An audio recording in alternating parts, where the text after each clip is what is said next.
Fala pessoal, estamos trazendo vários vídeos na semana. Então inscreva-se no canal para não perderem nenhum vídeo. Agora bora lá para a história. Lee Min-jong estava sentado em sua mesa, desabafando sobre como odiava o trabalho. Ele dizia que isso o deixava louco. Ele olhava ao redor e pensava que o melhor para ele seria apenas ficar deitado e relaxando, sem se preocupar com nada. Desesperado, Min-jong se perguntava se existia alguma forma de viver sem precisar trabalhar. A questão o consumia. Do outro lado da mesa, um doutor de aparência reptiliana, observando nosso herói, comentou que ele parecia exausto. O médico olhou para a tela e mencionou que o tempo da consulta estava acabando, restando apenas 3 minutos. O protagonista concordou com o diagnóstico, admitindo estar exausto por fazer o mesmo trabalho por tanto tempo. O médico, refletindo, confirmou que Min-jong realmente estava em serviço por muito tempo, e que isso o desgastara. O doutor o olhou nos olhos e disse que ele parecia mentalmente esgotado, algo que exigia mais cuidado. Comparando a mente dele a um elástico esticado por muito tempo, um médico sugeriu que ele precisava descansar para recuperar suas forças. Por fim, o doutor deu a Min-jong um remédio, dizendo que isso ajudaria sua mente a não quebrar de vez. Nosso herói olhou para o recipiente cheio de comprimidos e perguntou ao médico quanto tempo o remédio duraria. O médico respondeu que a próxima consulta estava marcada para daqui 23 anos, e que o remédio deveria durar exatamente esse tempo. Min-jong observava enquanto o médico dava um leve toque no recipiente, indicando que era o suficiente para sua jornada. Ao perceber que o tempo da consulta havia acabado, o protagonista entendeu que o médico queria que ele fosse embora. Levantando-se da cadeira, ele disse que estava saindo e que se viriam novamente em 23 anos. A porta se fechou atrás dele com um som alto, encerrando a consulta. O médico refletiu em silêncio por um momento, observando os dados flutuando à sua frente. Os dados pessoais de Min-jong apareceram na tela, revelando que sua identidade verdadeira era diferente da apresentada. O médico pressionou um botão em seu painel, realizando mais uma ação após a consulta. Uma nova instrução apareceu na tela, indicando que nosso herói deveria permanecer em sua posição por enquanto. O médico refletiu sobre o desejo de Min-jong de viver sem trabalhar e se perguntou em silêncio sobre uma solução. Ele apertou a opção permanecer na posição no painel, decidindo manter Min-jong em seu estado atual. Entretanto, logo concluiu que viver sem trabalhar não era uma opção válida para o rapaz. Sozinho em sua sala, o médico observava com atenção enquanto a sombra da tarde se alongava, refletindo sobre as consequências. Uma verdade cruel pairava no ar: Min-jong não poderia parar de trabalhar, ou isso resultaria em sua morte. Saindo de um container, Min-jong observava a paisagem ao seu redor, enquanto outros caminhavam pelo campo. Sob as cerejeiras floridas, ele admirava o dia, pensando em como o clima estava agradável. O celular de alguém começou a vibrar com uma mensagem de alerta sobre um desastre natural, perturbando o momento. 2 homens, sentados sob uma árvore, discutiam se a mensagem era algo sério ou apenas mais um lembrete cotidiano. Pessoas próximas começaram a ler o alerta, que informava sobre uma situação de reféns envolvendo um usuário com habilidades sobrenaturais. Nosso herói caminhava calmamente entre as árvores de cerejeiras, quando seu telefone tocou inesperadamente. Ele atendeu a chamada, e uma voz feminina informou que havia uma nova tarefa para ele. Surpreso, ele questionou se o trabalho envolvia um assalto a banco, e a mulher confirmou. Ela explicou que o local era uma agência do banco no complexo digital de Guru. Sendo assim, o protagonista perguntou quanto receberia pelo trabalho. Após ouvir a resposta, aceitou a tarefa. Com uma expressão de cansaço, Min-jong fechou o telefone e murmurou que estava cansado dessa vida. Dentro do container, ele suspirou, enquanto do lado de fora a vida continuava normalmente. Ele se aproximou do local do assalto, onde uma multidão de curiosos se reunia, observando a situação. Min-jong se apresentou como agente de imigração, e o oficial no local permitiu sua entrada.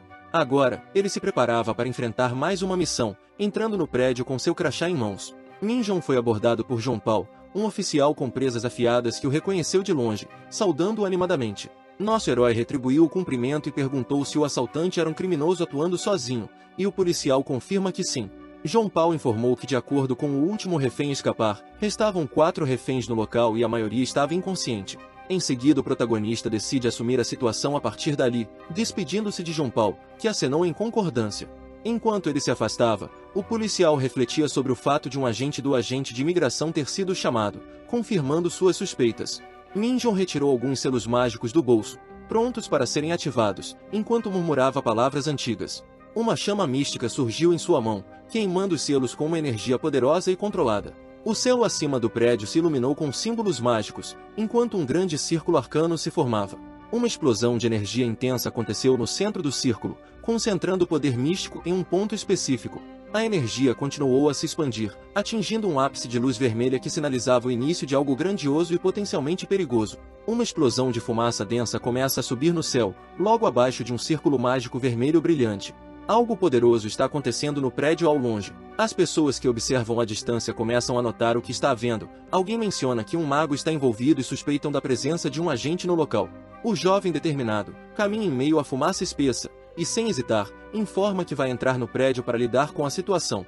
O tenente assume o controle da operação, ordenando que os civis ao redor sejam dispersados, enquanto confirma que a responsabilidade agora está nas mãos do Departamento de Imigração. Os policiais percebem que um mago havia sido visto mais cedo e confirmam entre si essa informação, prontos para agir conforme necessário. Um dos policiais questiona por que o Departamento de Imigração está lidando com o caso, já que o suspeito é coreano, gerando confusão sobre o envolvimento da agência. O tenente, com um ar de frustração, explica que os jovens policiais não sabem a diferença entre o Departamento de Imigração e a Agência de Imigração, e critica o que estão aprendendo na escola. O jovem policial admite que costumava dormir nas aulas, justificando que o trabalho noturno o deixava exausto e que não teria se juntado à polícia se tivesse ido bem nos estudos. Enquanto as dúvidas continuam a pairar sobre a presença do Departamento de Imigração, o tenente esclarece que é o Departamento de Imigração que lida com casos envolvendo pessoas de fora do país. O último pensamento sobre a cena revela a natureza da operação. Eles podem usar força quando necessário, o que explica por que estão envolvidos, mesmo com um suspeito coreano. Dois policiais discutem sobre o papel do Departamento de Imigração, quando um deles comenta que Minjon é um agente contratado pela imigração. O policial mais velho explica que o departamento lida com pessoas de lugares muito mais distantes que outros países, deixando o jovem confuso. Enquanto observam o banco, um deles reflete sobre o que realmente está acontecendo dentro do edifício, revelando que a situação é mais complicada do que pensavam. Dentro do banco, o agente percebe que o invasor não é apenas um criminoso comum, mas alguém com origens muito distantes. O sequestrador faz exigências violentas, ameaçando a vida de uma refém se a polícia se aproximar. Nosso protagonista observa que ele, após despertar uma habilidade especial, tentou sem sucesso conseguir trabalho em empresas de segurança. Refletindo sobre o fracasso do jovem em usar sua habilidade, o agente conclui que seu poder provavelmente não é tão forte quanto ele pensava. De repente, o criminoso confronta o agente, furioso, exigindo saber como ele entrou no prédio sem permissão. Os dois finalmente se encaram no corredor deserto, com tensão crescente entre o sequestrador e o agente. O criminoso, cada vez mais nervoso, grita novamente perguntando sobre suas exigências e se o carro que pediu já está do lado de fora. Nosso herói de aparência fria observa o sequestrador e com um olhar entediado diz que nada foi preparado para ele. O sequestrador fica visivelmente irritado com a resposta, demonstrando sua frustração. Ele então usa telecinesia para erguer um vaso no ar, mostrando que suas habilidades são reais e perigosas. Minjon observa o vaso flutuando calmamente e reconhece essa habilidade do criminoso. O sequestrador tenta intimidar jogando o vaso contra o nosso herói, mas este sem hesitar o detém com facilidade, mostrando sua calma e controle. Com um gesto simples, o homem lança o vaso de volta, esmagando-o contra a parede, surpreendendo o sequestrador que está em pânico. Irritado, o sequestrador ameaça novamente, segurando a idosa como refém, avisando que quebrará seu crânio se ele não se afastar. O homem apenas observa a situação com um olhar apático, claramente não intimidado pelas palavras agressivas. O sequestrador, em um momento de desespero, aperta o pescoço da refém, tentando mostrar que está falando sério. Os dois se encaram, o clima tenso entre eles enquanto o sequestrador mostra seus dentes em um sorriso nervoso. O homem continua impassível sem demonstrar nenhum medo, enquanto o outro, cada vez mais furioso, busca controlar a situação. Ambos permanecem em silêncio com a tensão no ar aumentando, esperando para ver quem fará o próximo movimento. O agente se aproxima do sequestrador, questionando por que ele ainda mantém o refém. Ele sugere que soltar a refém seria a melhor decisão, mas como resposta o rapaz responde agressivamente recusando-se a negociar. O agente dá um ultimato prometendo que se o criminoso se render naquele momento, ele não seria eliminado e caso contrário, se houvesse qualquer dano à refém, será punido de forma imediata. Enfurecido, o sequestrador intensifica sua ameaça usando seus poderes para manipular energia verde ao redor. Ele deixa claro que não tem intenção de ceder e continua a pressionar a idosa. O criminoso ataca jogando objetos com força telecinética e sua raiva é evidente em cada movimento. Ele acredita que pode intimidar o agente e sair vitorioso da situação.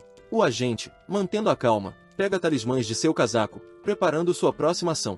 Seu olhar permanece fixo no criminoso, enquanto ele cuidadosamente calcula seus próximos passos. Ele ativa os talismãs, lançando-os no ar, e rapidamente, a energia começa a emanar deles. Uma magia intensa se forma, gerando eletricidade que cobre o local com um brilho ameaçador.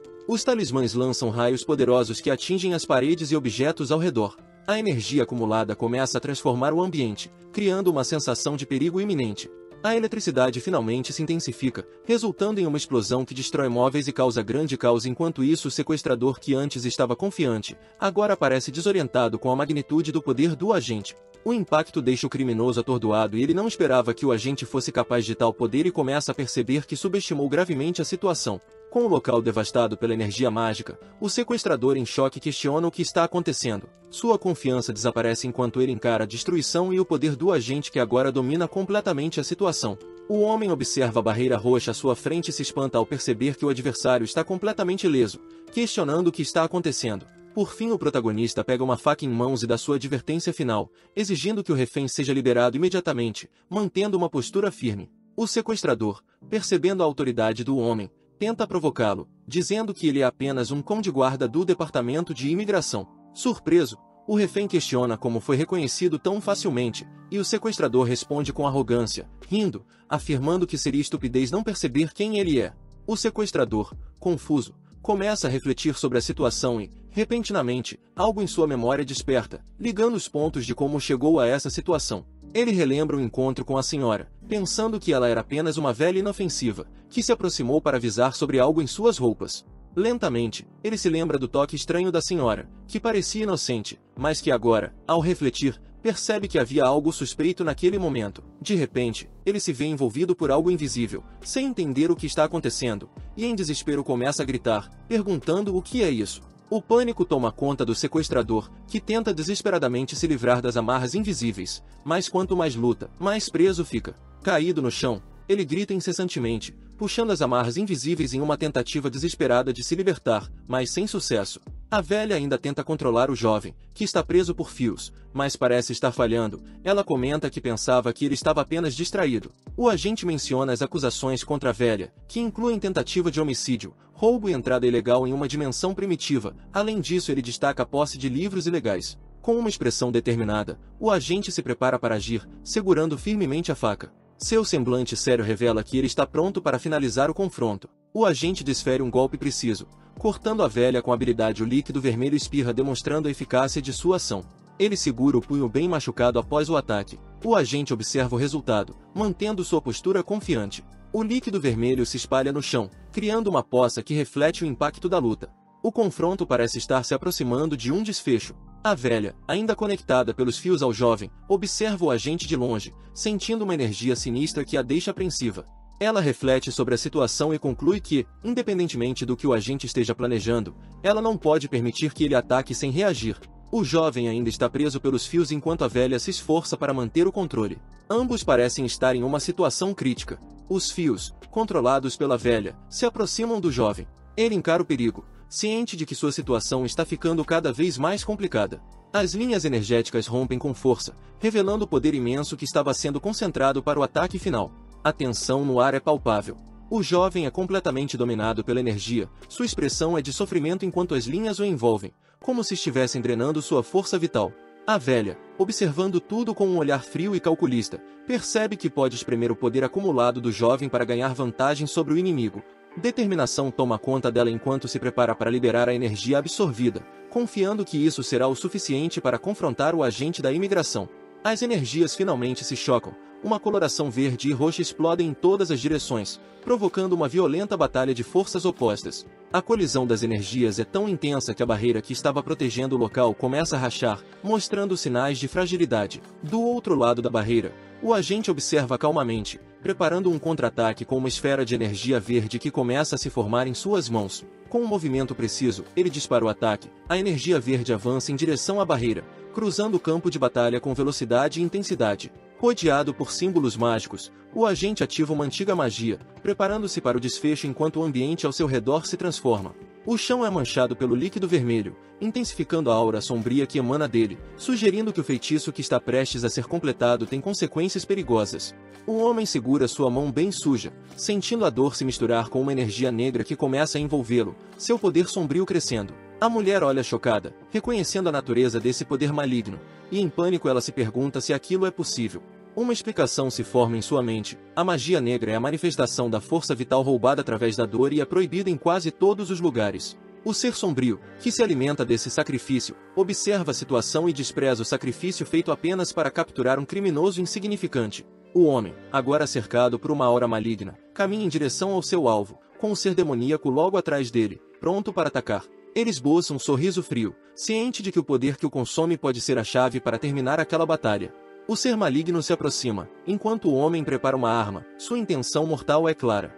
A tensão no ar aumenta. A mulher no corredor tenta resistir, sabendo que a presença daquele ser negro só anuncia sua derrota iminente.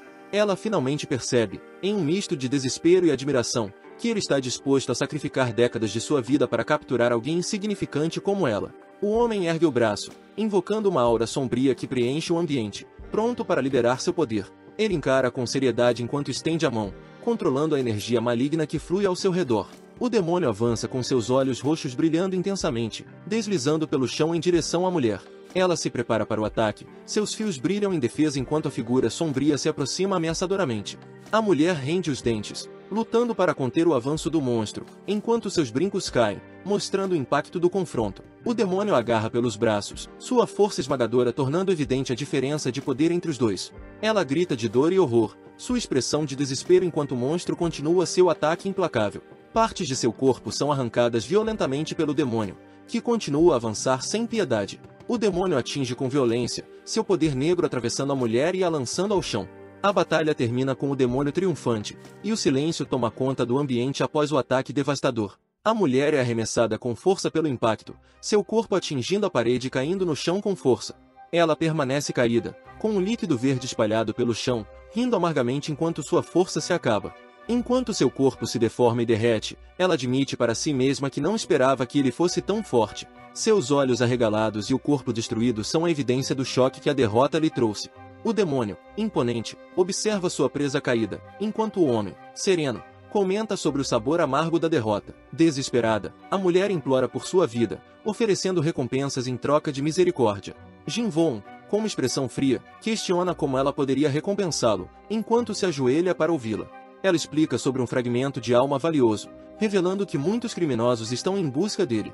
Ela tenta convencê-lo, dizendo que tem informações sobre a localização desse fragmento, que todos desejam. Ele, impassível, responde que o comitê o caçaria durante o tempo que fosse até ele vender o fragmento, mostrando que não seria nada vantajoso para ele. Por fim ele diz para que ela parasse de falação afirmando que já ouviu o suficiente, enquanto ela implora por mais uma chance. Desesperada, ela questiona como ele ainda consegue usar sua mão depois de tanto uso de magia negra. Ela se lembra de que a vitalidade consumida pela magia negra nunca pode ser restaurada, algo que parecia impossível de acontecer. Em estado de choque, ela começa a entender quem ele realmente é, suas palavras revelando o terror crescente. O demônio ao seu lado questiona com curiosidade a raça do nosso herói, intrigado com sua habilidade incomum. Mas ele responde com um sorriso enigmático, confessando que nem ele sabe ao certo sua própria natureza. A cena muda, revelando o impacto brutal do combate no chão, rachado e manchado pela consequência da luta. Outro personagem se aproxima e pergunta se o refém ainda está respirando, observando o estado da mulher derrotada. O homem observa a situação com calma, enquanto reflete sobre os crimes cometidos pela mulher. Ele se inclina, provocando-a ao perguntar se ela realmente acreditava que seus crimes seriam perdoados com simples assaltos a bancos. Os ventos fortes varrem a cidade, envolvendo os prédios altos enquanto a atmosfera parece ficar tensa. Nosso herói sai calmamente do hotel, observado de longe por dois guardas que o reconhecem de imediato. Um dos guardas pergunta se tudo terminou, e o protagonista responde que sim, deixando o restante com eles. A preocupação sobre o refém é levantada, e o homem tranquiliza dizendo que ele ainda está respirando. O guarda expressa alívio, comentando que esperava nunca ver alguém com um buraco na testa. Com um humor sombrio, ele acrescenta que, embora a testa esteja intacta, o corpo tem alguns buracos. O homem dá um leve sermão, lembrando que esse tipo de trabalho não é para quem tem coração mole. Antes de sair, o guarda sugere que eles tomem uma bebida juntos algum dia, enquanto Minjon acena se despedindo. Ao sair, Minjon recebe uma mensagem, e seu telefone emite um som de notificação. A mensagem revela um grande depósito em sua conta, o pagamento por seu último trabalho bem-sucedido. Ele observa que a empresa Jenkinson é sempre pontual com seus pagamentos, enquanto um táxi se aproxima, pronto para levá-lo ao seu próximo destino. O personagem reflete sobre o depósito que recebeu de 200 talentos, observando que sempre é recompensado por cada missão que realiza na Terra como prisioneiro. Ele menciona que, na sociedade do comitê, trabalhos evitados por outros são delegados a prisioneiros, sendo a prisão equivalente a um emprego, onde se aposentar significa ser liberado. Ele verifica sua conta e nota que o pagamento de impostos foi retirado, restando ainda mais de 21 mil dalants. Seu objetivo é juntar 5 milhões de dalants para sua liberdade. Ele reflete sobre o significado do pagamento de rescisão, que é o valor que ele precisa pagar para se aposentar, e percebe o quão distante está de alcançar essa quantia. Pensando sobre o tempo que levaria para acumular a quantia necessária, ele decide que precisa encontrar um método mais rápido e eficiente para atingir seu objetivo. Observando sua mão, ele se prepara para tomar uma decisão, buscando acelerar sua estratégia para ganhar mais dinheiro rapidamente. O nosso herói começa a analisar o manual fornecido pelo comitê, que lista diferentes tarefas e missões que oferecem recompensas variadas em dalants. Ele lê sobre missões como capturar criminosos procurados, resolver crises alimentares e descobrir a base secreta de piratas dimensionais, que garantem somas significativas. Mesmo com as opções oferecidas, ele percebe que esses métodos ainda não são suficientes para atingir o valor necessário, frustrando suas expectativas. Por fim, ele entende que, através das opções apresentadas, dificilmente conseguirá acumular os 5 milhões de dalants, e precisa pensar em uma alternativa. Minjon examina o manual do prisioneiro, que lista missões com altas recompensas, incluindo resolver mistérios sobre habilidades proféticas e espécies extintas, mas ele percebe que essas tarefas ainda não são suficientes. Ele reflete que está no limite de sua vida atual. Precisa encontrar uma missão que o permita juntar os 5 milhões de dalan rapidamente. Os olhos do protagonista se arregalam quando ele vê uma missão que pode mudar tudo. É arriscada, mas pode ser sua única chance. O manual revela uma tarefa secreta de alto risco, coletar um fragmento de alma de um prisioneiro, com uma recompensa de 7 milhões de dalan. Ele se concentra na parte que menciona o fragmento de alma perdido pelo criminoso mais notório da história e isso o intriga. Sua expressão muda. Ele percebe a gravidade da situação e o potencial perigo envolvido na tarefa. O motorista do táxi comenta que, apesar das dificuldades, seria melhor continuar com a vida atual. Mas Minjon não está convencido. Ele responde que planeja sair em breve, afirmando que já passou muito tempo naquela empresa. Olhando pela janela, ele se dá conta de que já está nesse ciclo há mais de 800 anos, um tempo que ninguém imaginaria. O horizonte urbano passa diante dele, enquanto reflete sobre sua próxima grande decisão, sabendo que sua liberdade pode estar mais próxima. Um homem de negócios recebe um documento importante de sua assistente, revisando cuidadosamente as informações apresentadas para tomar decisões futuras. Em uma biblioteca, um goblin examina o jornal, enquanto outra pessoa parece meditar tranquilamente, envolta em um ambiente sereno e repleto de livros. Uma funcionária se alonga em seu escritório após horas de trabalho, cercada por arquivos e documentos espalhados sobre a mesa.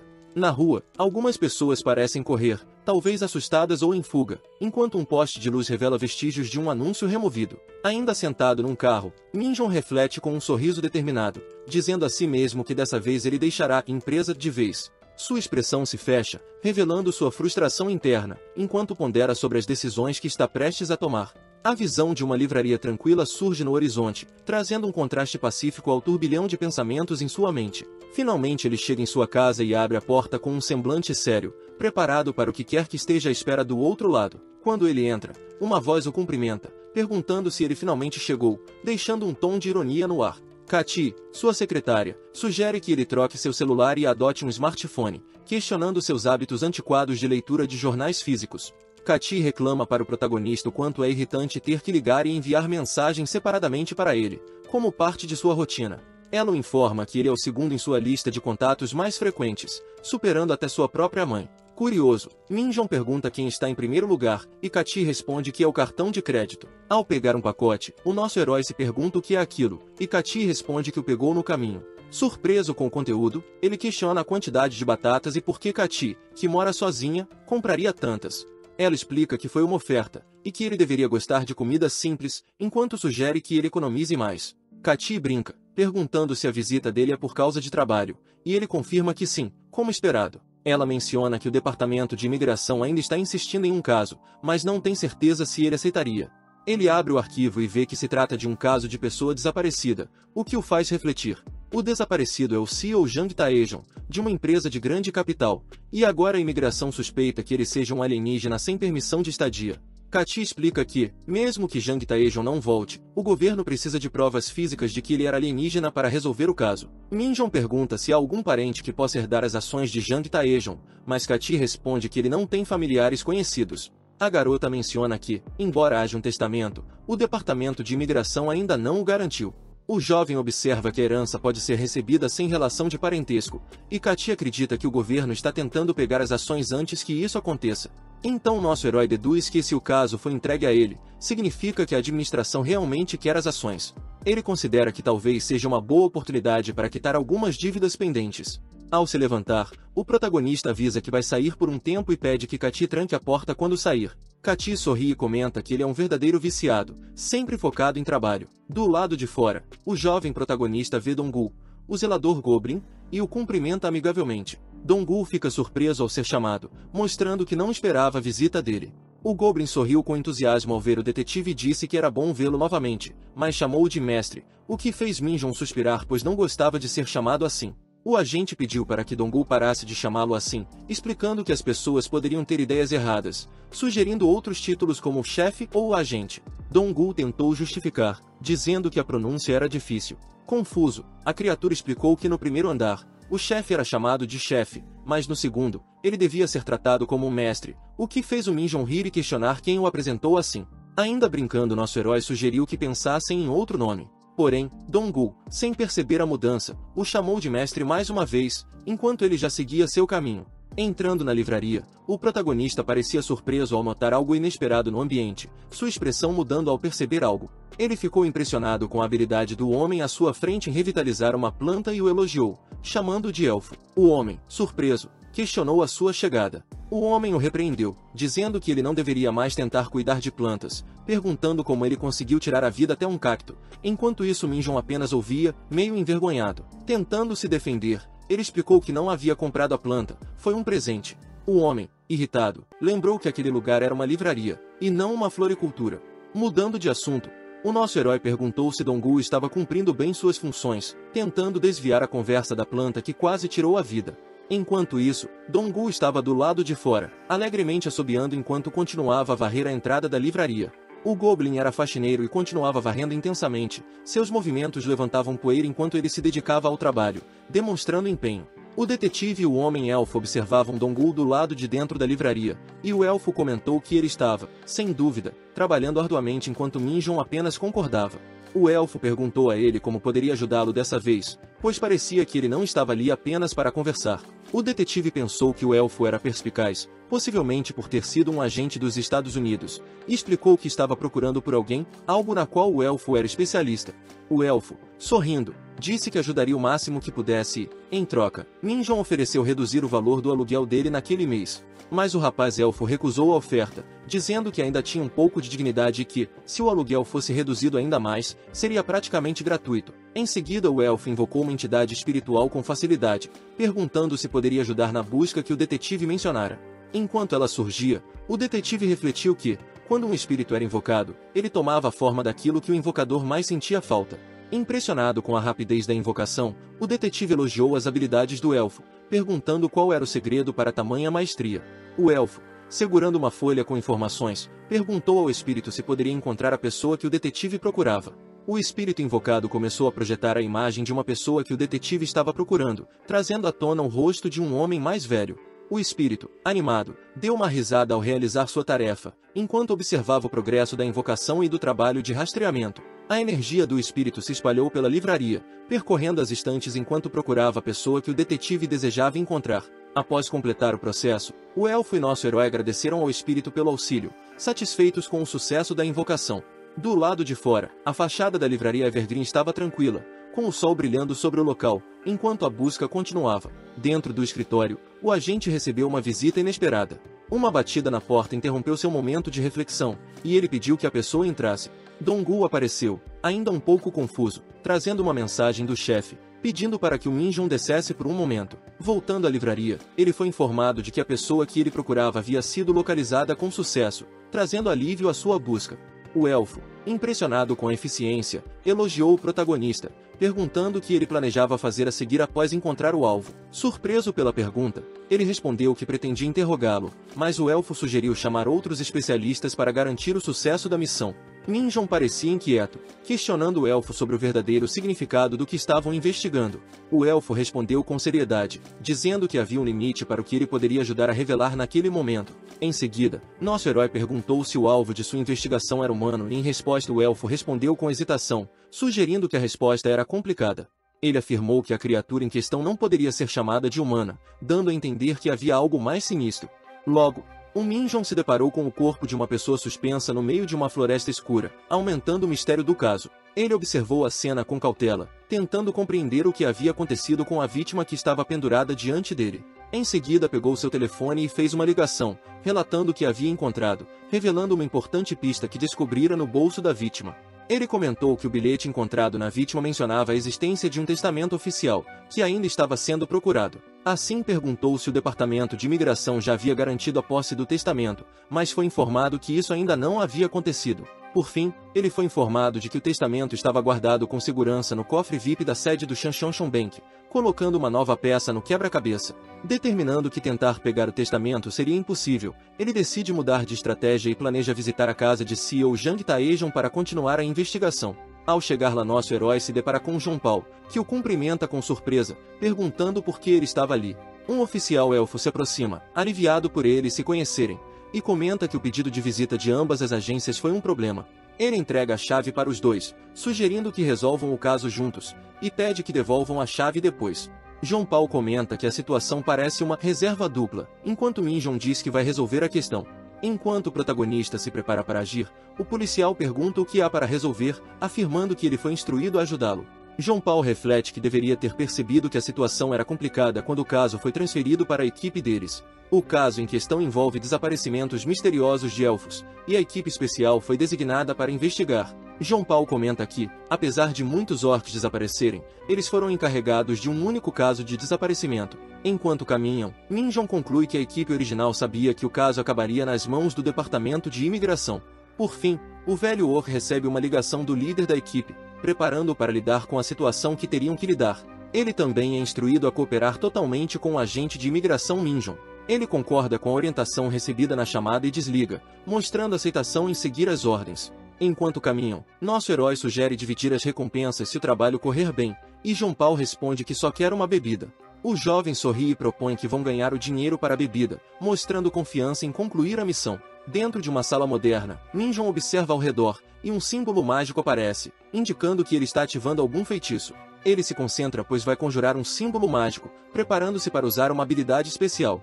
Em outro local, Jonpal está em uma biblioteca, parecendo examinar o ambiente, buscando por alguma pista importante. O policial estava olhando alguns documentos no computador, concentrado nos dados à sua frente, analisando várias janelas abertas.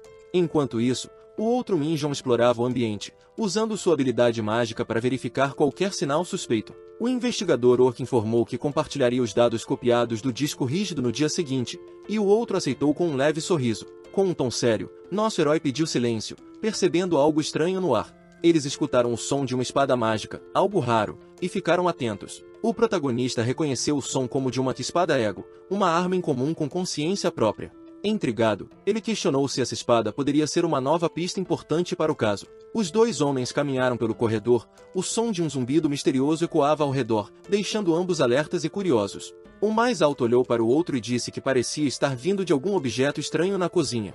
Ao entrarem na cozinha, ambos ficaram surpresos ao ver que o zumbido vinha de uma frigideira que parecia estar vibrando sozinha. O homem orc se aproximou da frigideira, perguntando em voz alta por que algo que não era uma espada faria um som tão peculiar. De repente, ele ouviu um som estranho e seu rosto se encheu de surpresa ao perceber que uma frigideira estava realmente comunicando algo. Assustado, ele jogou a frigideira no chão enquanto gritava, fazendo o outro homem dar um passo para trás em reação. O companheiro repreendeu por ser tão dramático e perguntou se ele realmente havia ouvido algo vindo da frigideira. Ele confirmou, dizendo que a frigideira tinha falado, e o outro se abaixou para pegar o objeto e entender o que havia acontecido. Quando o jovem pegou a frigideira, vozes estranhas ecoaram em sua mente, o que o fez largá-la imediatamente, xingando. O mais velho disse que também havia ouvido, confirmando que algo muito estranho estava acontecendo ali. Os dois ficaram em silêncio olhando para a frigideira caída no chão, sem saber o que pensar da situação.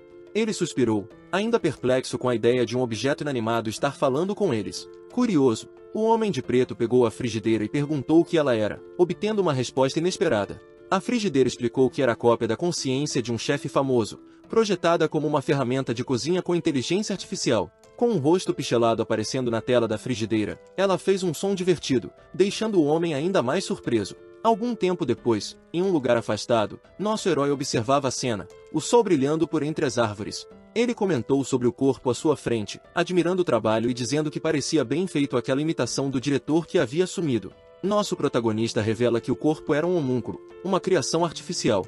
Ele explicou que foi feito a partir do DNA registrado de Jang Taejon, CEO desaparecido, e isso poderia ser uma pista.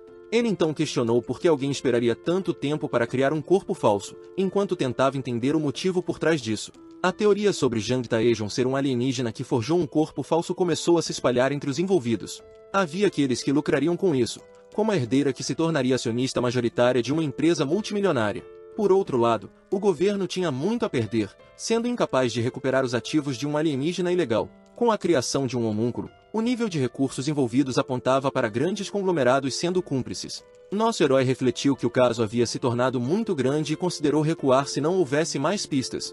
Porém, ele esperava que algo útil surgisse na casa de Jang Taejon, o que o incentivou a continuar investigando. O silêncio foi interrompido pela frigideira, que se sentia animada por finalmente estar sendo usada após tanto tempo. Ele comenta que o nível de consciência da frigideira era incrivelmente avançado, algo raro de se encontrar na Terra. A frigideira revelou que possuía o conhecimento de quase 2 milhões de receitas, abrangendo centenas de dimensões. Isso fez pensar que Jang Taejon realmente poderia ser um alienígena, por ter acesso a tais tecnologias. A frigideira mencionou que, além de todas as suas funções, possuía uma vibração ultrafina que permitia a criação de pratos dignos de um mestre, bastando segurá-la. Ela revelou que conseguia ver e registrar objetos em um raio de 3 metros, ajudando na compra de ingredientes ao dar conselhos precisos. Ela também afirmou que podia compreender e interpretar qualquer idioma através de telepatia, tornando a comunicação com qualquer ser simples e sem erros.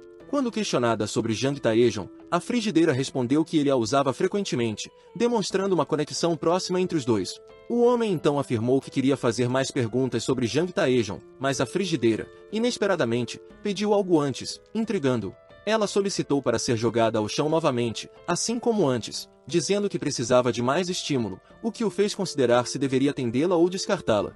Enquanto isso, a casa de Jang Taejon permanecia imponente e misteriosa, um lugar que poderia conter respostas para tantas perguntas. A frigideira lembrou que, apesar de todas as suspeitas, Jang Taejon parecia completamente humano em todas as ocasiões em que se encontraram. Nosso herói questionou a frigideira sobre a última vez que ela viu seu dono, buscando uma pista concreta sobre seu desaparecimento. Com isso, eles continuavam a buscar respostas, esperando que algo naquela casa pudesse revelar o paradeiro do homem e o mistério que o cercava. Há uma semana, ela tinha o visto saindo da casa por volta das 2 horas da manhã. Ele não usou o carro, e a frigideira ficou intrigada sobre o motivo da saída tão tarde. No dia seguinte, ela sentiu uma presença na sala de estar, mas relaxou, achando que nada havia acontecido, apenas sentindo alguém por perto. Minjong começou a questionar o que estava acontecendo, claramente confuso, enquanto o frigideira respondia sem entender direito. Ele então perguntou a Jonpal se alguém havia entrado na casa na última semana, mas segundo sua resposta as câmeras de segurança não mostraram nada. A frigideira confirmou que a pessoa que ele viu não era Jang Taejon e que ele conseguia diferenciar isso facilmente, embora não soubesse exatamente quem era. Ela disse que essa pessoa entrava na casa todos os dias, procurando algo, e desaparecia ao amanhecer. No entanto, nos últimos dias, ela parou de aparecer. Quando perguntado se ela conseguiu ver o rosto, a frigideira respondeu que não possuía visão noturna, mas, pela silhueta, a pessoa parecia humana.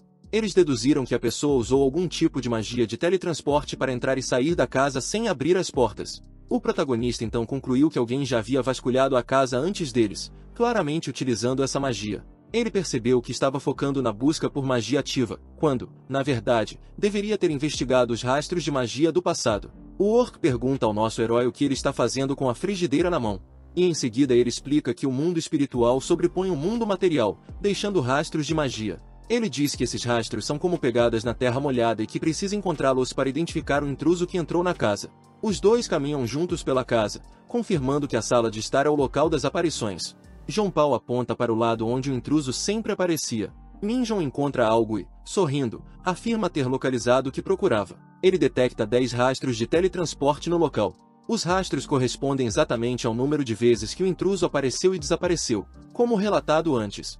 Ele diz ao seu amigo policial que precisam seguir as pistas imediatamente, mantendo a frigideira como prova. A frigideira reage de maneira inesperada, perguntando de forma cômica se aquilo seria uma brincadeira de sequestro e confinamento. O jovem fica surpreso com a reação, mas logo volta a focar na investigação. Eles então saem de casa rapidamente e entram em um carro de polícia, se preparando para partir. Com o carro tremendo de energia, eles aceleram, determinados a seguir os rastros do intruso e resolver o mistério. O protagonista diz a João Paulo que algo está sujo e só deve ser tocado em último caso. João Paulo concorda sem hesitar. João Paulo pergunta se é fácil para magos encontrarem magia de teletransporte antiga. O protagonista responde que apenas poucos conseguem e que ele tem experiência. Minjon observa que, sendo João Paulo um quarto elfo com vida longa, deve ser experiente. Ele instrui a virar à direita no próximo cruzamento. Ele pergunta ao policial se realmente vai se aposentar em 5 anos. João Paulo diz que é o plano, já que os orcs envelhecem lentamente, mas rapidamente chegam ao fim. O nosso herói comenta que, apesar de não conhecer outros orcs, acredita que João Paulo continuará ativo mesmo aposentado. Ele sugere que seu amigo trabalhe em seu escritório após a aposentadoria e o velho orc diz que já sabe qual é o lema de sua família. O protagonista comenta que o lema de João Paulo é longo demais para memorizar, mas em contrapartida o policial se lembra que a regra mais importante é saiba o seu lugar na vida. O protagonista reflete que sua mãe ficaria histérica se ouvisse falar sobre esse lema, mas seu companheiro diz que faz sentido. O garoto agente menciona um incidente em que um artigo afirmava que um orc agrediu um humano bêbado e ao seu lado o velho admite que isso ainda preocupa sua mãe. João Paulo dirige rapidamente, lembrando o protagonista de sua decisão firme, enquanto ele se prepara para encarar os próximos desafios. Minjon observa um caminhão de campanha política e ouve uma mensagem que defende o poder exclusivamente para humanos. A mensagem destaca que a Terra deveria pertencer apenas aos humanos. Ele muda sua expressão para algo mais atento enquanto escuta o nome do candidato número 7, Shoitake, reafirmando o plano de centralizar o poder político em humanos. Dentro do carro, o protagonista pergunta ao policial se devem ligar o rádio e ele concorda com um breve sim. O rádio transmite a notícia sobre a princesa de uma dimensão estrangeira, anunciando sua visita oficial à Terra. O locutor do rádio menciona suspeitas de que essa visita possa ser uma preparação para mais imigrações em massa, embora as Nações Unidas neguem qualquer intenção nesse sentido. O garoto escuta que houve uma manifestação de fantasmas em frente à Assembleia Nacional, onde exigem direitos iguais e a retirada de uma emenda controversa. Sendo assim, ele pede ao policial que pare o carro naquele ponto, indicando que eles chegaram ao lugar desejado. Eles olham para a rua que, dali em diante, se divide em 10 caminhos distintos, aumentando a tensão do momento. O orc sai do carro e observa o ambiente, murmurando que aquilo é algo significativo, mas não revela exatamente o que. À distância, ele percebe 2 orcs conversando casualmente, o que revela que aquela área é parte da comunidade orc, um espaço de encontro e convivência para eles. O protagonista comenta que alguém foi visto circulando por 5 dias seguidos, sugerindo que ele estabeleceu uma residência temporária nas proximidades. Ele afirma que o bairro é o local perfeito para isso. Ele observa que, felizmente, não há rastros de magia de invisibilidade perto dos portais e se oferece para informar a localização exata de todos eles ao policial. O protagonista sugere verificar as câmeras de segurança do bairro para rastrear o caminho usado, confiando a tarefa ao policial, dizendo que deixaria aquilo por conta dele. O policial pondera por um momento, pensativo, antes de responder que cuidará do assunto, demonstrando sua confiança na missão. Eles caminham juntos pelo bairro, avaliando o ambiente. A expressão do velho mostra preocupação enquanto exploram as ruas silenciosas. Nosso herói se surpreende ao perceber que, apesar do tamanho do bairro, há menos de 100 câmeras de segurança instaladas, o que complica a investigação. Seu companheiro comenta que o protagonista já deveria saber que, no fim das contas, bairros de orcs sempre apresentam essa situação, explicando sua expressão anterior. Eles decidem que, dadas as circunstâncias, será necessário recorrer ao método clássico de investigação, deixando de lado qualquer recurso moderno. Ambos compram sorvetes enquanto discutem os próximos passos, resignados com o trabalho manual que terão pela frente. O protagonista solta um suspiro frustrado, comentando que nunca imaginou que um mago no século XXI ainda precisaria recorrer a esse tipo de investigação básica. Eles chegam em frente a um pub orc, sugerindo que o local pode ter informações relevantes para a investigação. Ao entrarem, o barman os questiona sobre o motivo de estarem ali e se alguém fez uma nova denúncia contra eles. O protagonista comenta que o policial parece conhecer bem o local, enquanto ele confirma que a área está sob sua jurisdição. O policial explica que veio buscar informações e pergunta se há algum humano que tenha aparecido por ali recentemente. Ele mostra uma foto para o barman, indicando as características físicas do suspeito e mencionando que ele provavelmente andava à noite e tinha cheiro de magia. O barman examina a foto com atenção, mostrando-se pensativo sobre as informações recebidas. Ele decide investigar por conta própria, dizendo que, como é um pedido especial do detetive, fará algumas ligações imediatamente. Enquanto esperam, o protagonista comenta que, se o barman disser que o suspeito não está ali, então devem seguir para outra cidade. Eles concordam que, se não houver informações, não devem perder mais tempo e precisam continuar a busca. O barman retorna e informa que o suspeito não foi visto ali, mas alguém com aparência semelhante foi avistado no Distrito 3. Minjun comenta que a informação chegou mais rápido do que esperava, demonstrando alívio. Eles chegam ao Distrito 3, onde encontram alguns orcs em um playground, sugerindo que ali pode haver pistas. Um dos orcs faz um sinal amigável para o policial, indicando que já se conhecem. Por conta da baixa segurança pública, a comunidade orc evita sair à noite, o que limita as testemunhas disponíveis. João Paulo comenta que o suspeito provavelmente foi visto apenas por bandidos que circulam à noite. Um dos orcs chama o policial pelo seu nome, confirmando que eles têm uma relação próxima. Com um olhar atento, ele revela que encontrou o suspeito, ativando seu poder para confirmar. Ele vê o alvo dormindo em um dos apartamentos e sugere que entrem para capturá-lo. Ao se aproximar, notam que o suspeito instalou várias barreiras mágicas para se proteger. O protagonista pega uma adaga e decide que desarmará as barreiras uma a uma, com calma e precisão. O protagonista usa a adaga para romper as barreiras mágicas, dissipando a energia azul ao seu redor. Ele nota algo incomum e percebe que o alvo está tentando reagir mais rápido do que o esperado. O protagonista usa sua adaga para quebrar a primeira barreira, demonstrando confiança na tarefa. Ele percebe uma leve mudança e comenta que o inimigo rapidamente entendeu a situação. Ordena que João Paulo fique atrás dele, explicando que o alvo está tentando fugir. Um ser sombrio surge diante deles, um indício da magia avançada usada pelo suspeito. Tentáculos de sombras emergem, reforçando as defesas e aumentando a dificuldade da missão. Energia mágica circula pelos tentáculos, sugerindo que um contra-ataque pode ocorrer a qualquer momento. O protagonista mantém a calma, mas sua expressão revela preocupação com a crescente ameaça. Uma explosão repentina ocorre, abalando o prédio e desorientando por um momento. No meio do caos, um vórtice sombrio começa a se formar, sugando tudo ao redor. O protagonista se prepara para a batalha final, ciente de que precisa agir rápido antes que seja tarde demais. O vórtice escuro começa a se expandir, consumindo a sala e revelando sua intensidade. Nosso herói observa com calma, sem desviar o olhar, determinado a enfrentar o perigo. Dentro do apartamento, um portal se abre, e o suspeito surge, sem camisa, revelando uma marca no peito. O homem expressa dor ao se aproximar do portal, mas mantém uma expressão de desafio. Ele provoca o protagonista, insinuando que não será fácil capturá-lo, enquanto ativa o portal. Minjun avança, estendendo a mão na tentativa de impedir a fuga do suspeito. O suspeito é sugado pelo portal, mas uma sombra prende sua perna no último momento. A perna do homem é puxada de volta com força, interrompendo sua fuga. Ele é arremessado contra a parede do apartamento, colidindo com brutalidade. Marcas de energia ficam na parede, sinalizando o impacto violento e a falha na tentativa de fuga. O prisioneiro, com sarcasmo, provoca os investigadores, dizendo que fingir ser policial é um novo nível de absurdo. O investigador Oak revela um martelo, afirmando que não tem escolha a não ser seguir com métodos mais agressivos. Seu parceiro questiona a tática, sugerindo que quebrar joelhos durante o interrogatório talvez não seja a abordagem mais eficaz. Com um sorriso, o protagonista diz que tem algo melhor em mente e pede que guardem o martelo. Ele desliza a lâmina com precisão e rapidez, demonstrando o controle absoluto da situação. O prisioneiro, surpreso, reage com raiva e medo, chamando o protagonista de louco. O protagonista mantém a calma, apreciando que o prisioneiro entendeu o que ele fez, e pergunta se agora ele está disposto a cooperar. O homem, no entanto, resiste e continua teimoso, recusando-se a colaborar, murmurando palavras de desafio. O jovem agente revela um inseto misterioso, segurando-o entre os dedos com uma expressão fria e controlada. A cena final deixa claro que o garoto ainda tem mais truques guardados, indicando que a situação está longe de ser resolvida. O inimigo se mantém firme enquanto encara a situação, exibindo uma expressão de desafio silencioso. Ele observa, sem alterar sua postura, quando uma criatura minúscula e bizarra é revelada, intensificando o mistério. Sua expressão torna-se mais tensa, os olhos quase se fechando, denunciando uma inquietação crescente. Ele respira fundo, como se estivesse se preparando mentalmente para o que está por vir, com uma determinação inabalável.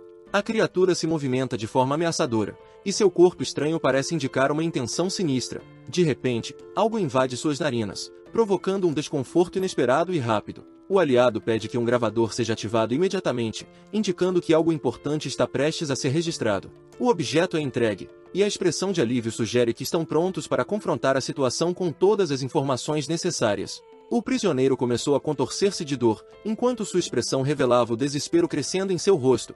A área em sua testa se distorceu, com algo sinistro começando a emergir lentamente de dentro de sua pele. O telefone do protagonista apitou, e ele se preparou para registrar tudo, atento à evolução da cena. Minjon olhou para o aparelho, observando uma mensagem incomum surgindo na tela, algo fora do normal. O prisioneiro gritou de dor, enquanto uma protuberância se formava em sua testa, a criatura manifestava-se. João Paulo, visivelmente confuso, perguntou o que estava acontecendo, sem entender completamente a cena. O protagonista, com um sorriso despreocupado, explicou que aquilo era apenas um inseto da felicidade. O prisioneiro começou a rir de maneira incontrolável, já sob o efeito da criatura, que estimulava seu cérebro. Minjon comentou casualmente que havia gravado o feitiço, podendo usá-lo quantas vezes quisesse. O prisioneiro, agora, via uma ilusão perfeita, uma felicidade absoluta que ele tanto desejava. Enquanto isso, os dois observavam o homem amarrado e sem camisa, claramente exausto e suado, tentando resistir. O ambiente é tenso, mas Minjon mantém a calma. Uma gota de água cai da pia, ecoando pelo ambiente silencioso. Esse detalhe é percebido por todos, aumentando a tensão no ar. O prisioneiro, em desespero, com a boca aberta e baba escorrendo, começa a mostrar sinais de que algo está errado com ele. De repente, ele grita desesperadamente e começa a se debater, visivelmente em pânico, implorando por algo enquanto o controle sobre si mesmo desaparece. Em um momento de desespero, o homem amarrado começa a implorar para Minjon, pedindo que o deixe voltar para onde estava antes. Ele parece preferir outra realidade. Nosso herói calmamente se agacha à frente do prisioneiro e diz que eles deveriam recomeçar a conversa, sugerindo que ainda há tempo para ele falar. Com o celular em mãos, Minjon avisa que, se o prisioneiro contar tudo o que sabe, ele o deixará ouvir novamente as palavras que ativam um inseto dentro de sua cabeça. Aflito, o prisioneiro confessa que não sabe onde Taejon está. Ele explica que foi contratado apenas para encontrar um cofre secreto na casa e entregar o conteúdo ao cliente. O protagonista se surpreende ao ouvir sobre o cofre secreto. Ele reflete, admitindo que não encontrou nada semelhante durante sua busca anterior pela casa. João Paulo questiona diretamente o prisioneiro, querendo saber quem é o cliente. O prisioneiro hesita, mas a pressão continua a aumentar sobre ele. Sem aguentar, ele admite que não sabe o nome do cliente, mas afirma ter certeza de que há algo importante sobre essa pessoa. O jovem agente reage de forma intensa ao ouvir essa revelação, seus olhos demonstrando uma surpresa inesperada. Já o policial, furioso, agarra o prisioneiro e o acusa de estar mentindo, mas o homem insiste que está dizendo a verdade. Ainda irritado, pergunta a Minjon como eles devem proceder, enquanto mantém o prisioneiro sob pressão. Em meio à tensão, o oco policial reclama que continuar essa investigação é muito perigoso, preferindo enfrentar um troll a continuar com isso. O protagonista suspira e reflete sobre o quão complicado tudo se tornou, lamentando que o cliente tenha envolvido um problema tão sério. Ele então percebe, com certa angústia, que o envolvimento de um dragão torna tudo mais perigoso e complicado do que imaginava. Diante do prisioneiro, Minjon avalia a situação, a presença do dragão adiciona uma camada de complexidade. O jovem pensa sobre a história dos dragões, criaturas poderosas que sempre estiveram no topo da hierarquia. Ele sabe que muitos já desapareceram por se envolver com dragões, o que torna a situação ainda mais arriscada e delicada. Os dragões, com sua vasta riqueza e influência, controlam não apenas a política, mas também a administração e economia, moldando a sociedade à sua vontade. João Paulo observa o prisioneiro enquanto o nosso herói interrompe, afirmando que ainda tem algumas perguntas a fazer antes de encerrar a sessão. Minjon revisa suas gravações de áudio, preparando-se para usar as evidências coletadas durante os interrogatórios, pronto para confrontar o prisioneiro. Enquanto isso, lá fora, viaturas policiais cercam o local, indicando que a situação está sob controle, mas a pressão é crescente. Uma multidão se reúne do lado de fora, observando com curiosidade enquanto os policiais organizam a área e mantêm a ordem. Minjon instrui os policiais a usarem as gravações se o prisioneiro resistir, garantindo que ele coopere ao ouvir as provas que possuem contra ele. O orco policial, com dúvidas, pergunta se o prisioneiro ficará assim para sempre, enquanto o protagonista comenta que entregá-lo à polícia foi a melhor decisão. O prisioneiro, sendo conduzido pelos policiais, pergunta nervoso se há chances de sobrevivência, e como resposta o velho diz que é uma questão de tratamento imediato. Minjon reflete silenciosamente sobre toda a situação, tentando colocar em mente os próximos passos e as consequências das decisões tomadas. O prisioneiro, agora desesperado, continua murmurando, implorando para voltar ao lugar de onde veio, deixando todos ao redor inquietos. O protagonista reflete que se o feitiço fosse feito por um mago comum, o cenário seria diferente. Ele está pensativo enquanto imagina as possibilidades do caso que está investigando. O carro da polícia avança rapidamente pelas ruas, com as sirenes ligadas. Eles estão a caminho de um local importante e precisam agir rápido. No rádio, uma nova notícia começa a ser transmitida. O protagonista ouve atentamente, esperando por informações relevantes para o que está acontecendo. A notícia informa que a princesa Bermi, de um país estrangeiro, visitará a República da Coreia em breve, algo que parece inesperado para os policiais no carro. Min-jong, ao ouvir a notícia, reflete que dragões normalmente não se envolvem em situações como essa.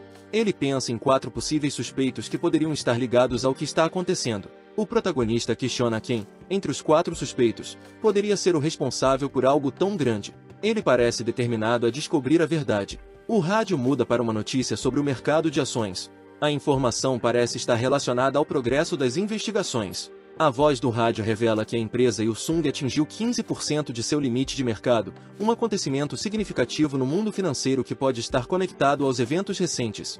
Min-jong comenta que a Samsung Company pertence a Jang Tae-jong, um nome que desperta sua atenção, sugerindo que há algo grande em jogo. Os dois no carro trocam informações, percebendo que Jang Tae-jong pode ser uma peça-chave no enigma, ligando a investigação aos acontecimentos no mundo empresarial. Min-jong desce as escadas da casa de Jang Tae-jong, ainda segurando a frigideira, sem novas informações significativas sobre o caso. Ele examina um documento atentamente, tentando compreender melhor o conteúdo, enquanto pensa em suas próximas ações. Assim então decide abandonar o caso, afirmando que não vale a pena continuar se um dragão estiver envolvido. Kati entra na sala, surpreendendo Young-pal, e se oferece para contatar a imigração no dia seguinte para mais informações. Young-pal questiona Kati sobre o motivo de chamá-lo de senhor enquanto chama Min-jong pelo nome, ao que Kati sugere que ele mude de rosto se isso o incomoda. A garota percebe a frigideira em cima da mesa e pergunta por que ela está ali, mostrando confusão. Ela brinca, perguntando se Min-jong e Young-pal estavam planejando comer algo delicioso sem ela. O protagonista alerta, dizendo que ela pode se ofender se decidir tocar na frigideira sem cuidado. Kati, intrigada, pergunta o que ele quer dizer, sem entender o aviso. Ao pegar a frigideira, a secretaria a examina de perto, sem compreender o que está acontecendo. A frigideira reage de maneira surpreendente, pedindo a Kati para chamá-la de porco nojento, deixando ela espantada. Kati fica surpresa ao perceber que a frigideira pode falar, reconhecendo-a como uma frigideira ego. A frigideira revela seu nome como Dignot, mas Kati acha o nome estranho e complicado de aceitar. Min-jong alerta a garota para não levar a frigideira, mas Kati garante que não há perigo. O protagonista responde que não aconteceu nada sério, embora sua secretaria perceba que algo estranho ocorreu. Kati deduz que houve algo inesperado e diz que está contente por ter trazido a frigideira. Kati admite que estava com vontade de beber algo, enquanto retira uma garrafa de sua bolsa. Young-pal menciona que dirigiu, então não pode beber, e Min-jong também não está com humor para isso. Kati revela uma garrafa de bebida, enquanto todos observam curiosamente. Ela orgulhosamente apresenta a bebida, um Kingsley Ashton de 37 anos, destacando a qualidade da escolha.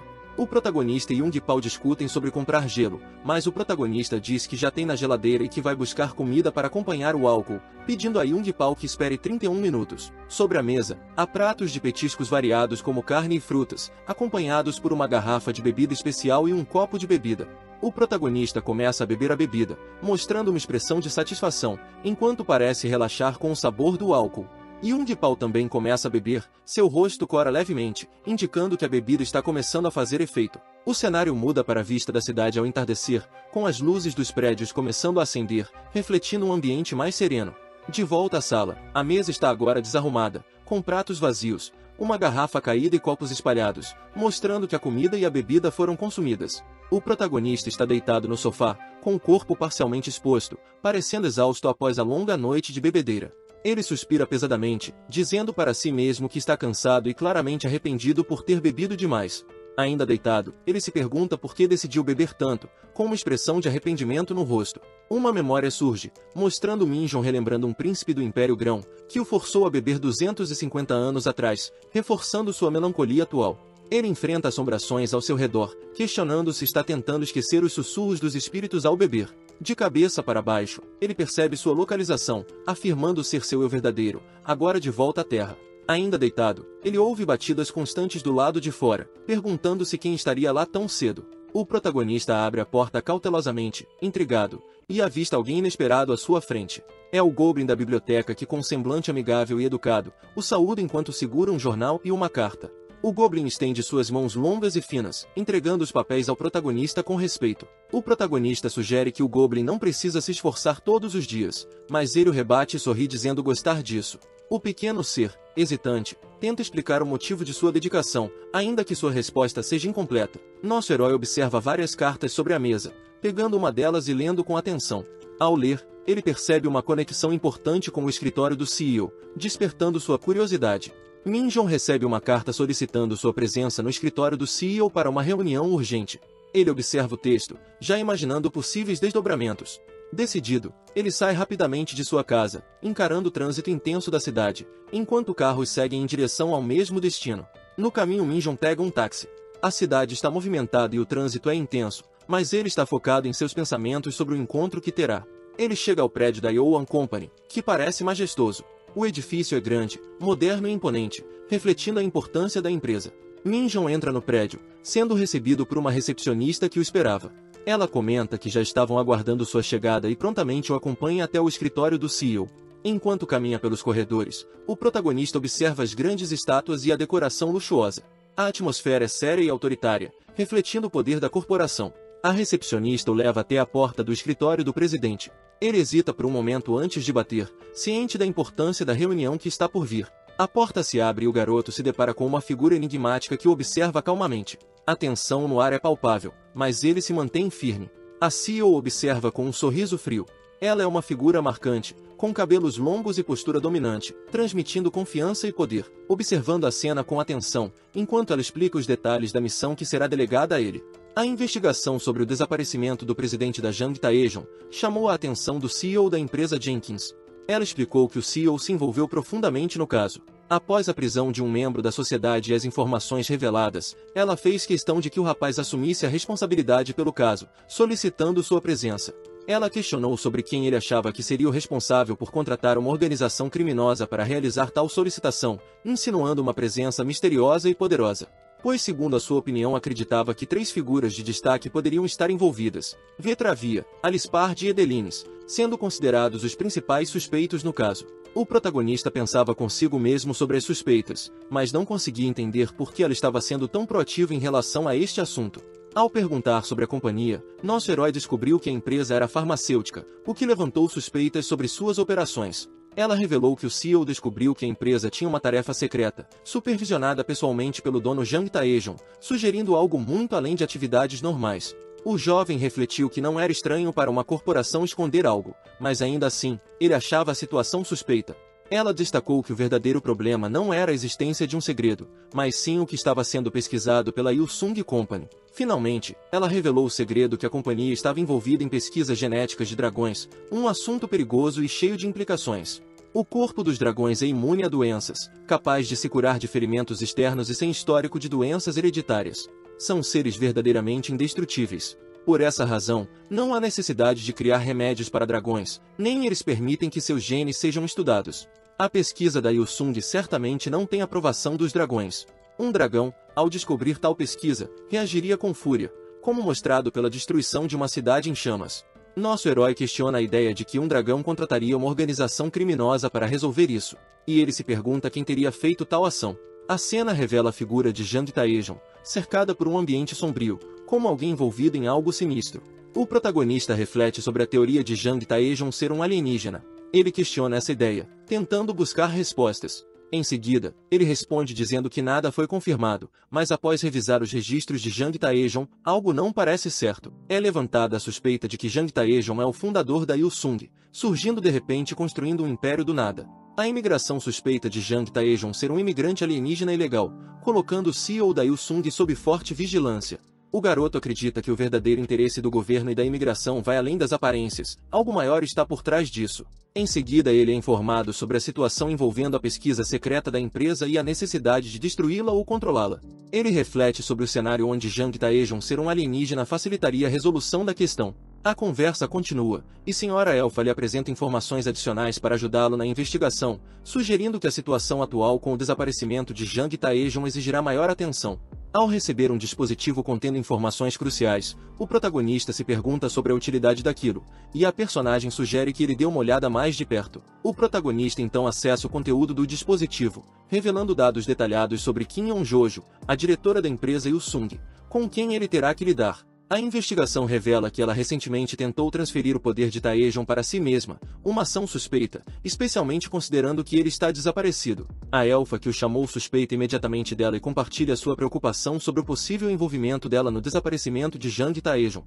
O questionamento sobre as motivações dessa mulher continua, com o protagonista sendo levado a pensar sobre as tentações que poderiam levá-la a tomar decisões radicais. Ele conclui que a ambição de Kim pode tê-la levado a vazar informações para os dragões, uma forma de garantir seu lugar no poder, eliminando Jang Taejon como obstáculo.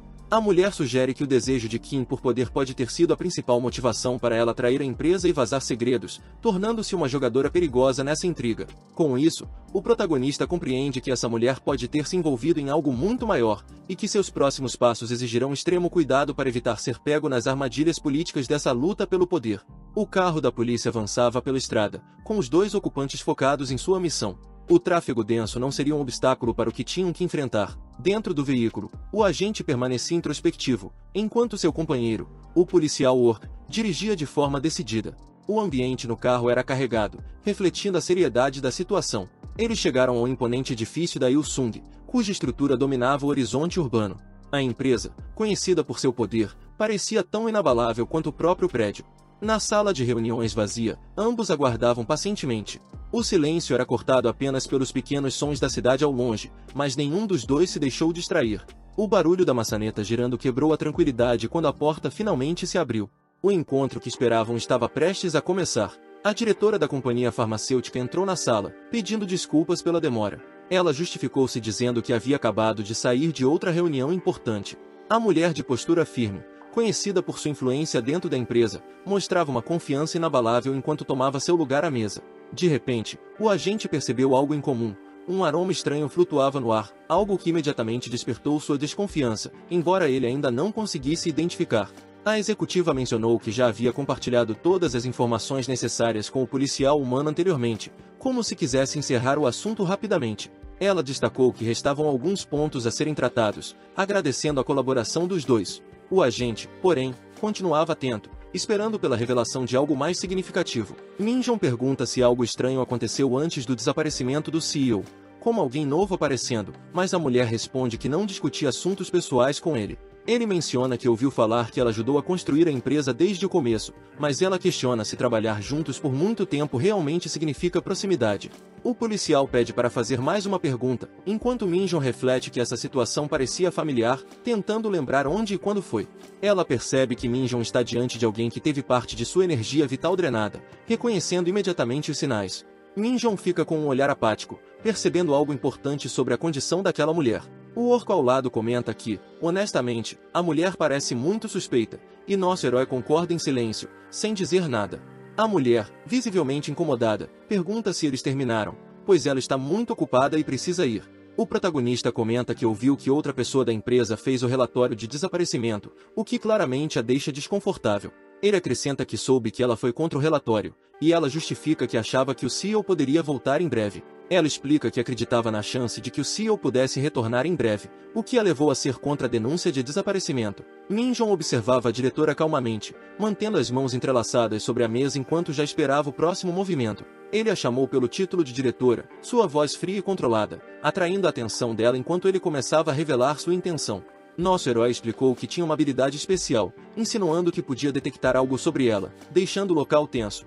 A mulher ficou visivelmente surpresa ao ouvir que ele a questionava sobre a possibilidade de ela exalar feromônios. Foi revelado o conceito desse cheiro, um fenômeno biológico misterioso que afeta espécies incapazes de se reproduzir, criando um desconforto evidente. Os olhos de Minjong brilharam com um dispositivo tecnológico ativado, pronto para coletar informações cruciais sobre a investigação. A agência havia dado a ele uma missão especial, investigar indivíduos com feromônios que atraem espécies incapazes de se reproduzir. A mulher parecia preocupada ao ver a recompensa de 50 mil dalans oferecida pela missão, compreendendo que havia mais em jogo. O protagonista a chamou de diretora novamente, reforçando a gravidade da situação, deixando clara sua intenção de descobrir a verdade. Ele então a questionou sobre sua relação com o dragão, colocando mais pressão sobre ela, que já parecia nervosa. Em seguida ele percebe que o fenômeno do feromônio exige um contato frequente com a espécie relacionada. Ele pensa que a diretora pode ter mantido tal contato. A mulher reage com surpresa e desconfiança ao perceber as insinuações que está sendo feita contra sua pessoa, ficando tensa. Por fim, nosso herói conclui que ele e o CEO Jenkinson têm os mesmos suspeitos para o caso. Os dois estavam certos de que essa mulher seria a culpada pelo desaparecimento. Ele se lembra que o CEO da empresa tinha apontado 3 possíveis espécies envolvidas, sugerindo uma forte conexão. Minjong reflete que, entre essas três, Edelines é o mais provável de ter conexões com Kim Yeon-jojo, tornando-se o foco da investigação. Sendo assim, ele confronta a diretora, perguntando sobre sua relação com Edelines, deixando claro que ela esconde algo importante. Enquanto a mulher deixa o local sem dar explicações, Minjong se irrita com a falta de respostas e decide agir. Por isso ele comenta com seu parceiro que a atitude dela é estranha e os dois concordam que algo está errado. Já no carro, o policial questiona seu parceiro sobre como sabia qual dragão estava envolvido, e ele responde que foi fácil deduzir.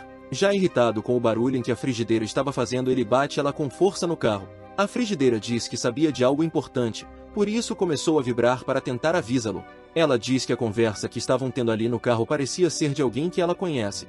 Ao o objeto dizer que conhece a diretora Kim, nosso herói já fica bem apreensivo para saber o que ela sabe. De modo direto, ele pergunta à frigideira como elas se conheceram e que precisaria que ela explicasse em detalhes. A frigideira falante explica que ela visitou a casa de seu mestre. Ela costumava ir uma vez a cada 2 semanas para passar a noite na casa. A bola de cristal que está logo à frente deles começa a emitir um som, mostrando que tinha algo de importante acontecendo. Esse objeto avisa ao seu mestre Minjong que estava ouvindo algumas coisas suspeitas. Acontece que enquanto eles estavam conversando com a diretora Kim, nosso protagonista usou uma magia de escuta e deixou na mulher para poder ouvir alguma coisa importante. Se você assistiu até aqui, deixe um like e comente parte 2. E também se inscreva em nosso canal.